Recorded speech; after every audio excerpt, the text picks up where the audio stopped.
लोहे की दुकान में अपने पिता के साथ काम कर रहे एक बालक ने अचानक ही अपने पिता से पूछा, पिताजी इस दुनिया में मनुष्य की क्या कीमत होती है।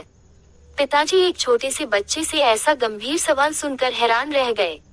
फिर वे बोले, बेटे एक मनुष्य की कीमत आंकना बहुत मुश्किल है, वो तो अनमोल है। बालक, क्या सभी उतना ही कीमती और महत्वपूर्ण है?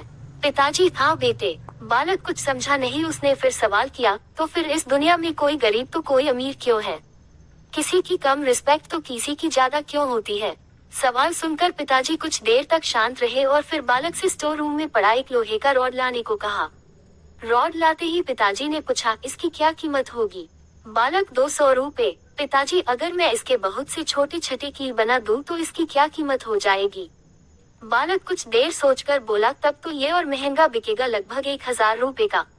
पिताजी, अगर मैं इस लोहे से घड़ी के बहुत सारे स्प्रिंग बना दूं तो? बालक कुछ देर गणना करता रहा और फिर एकदम से उत्साहित होकर बोला, तब तो इसकी कीमत बहुत ज्यादा हो जाएगी।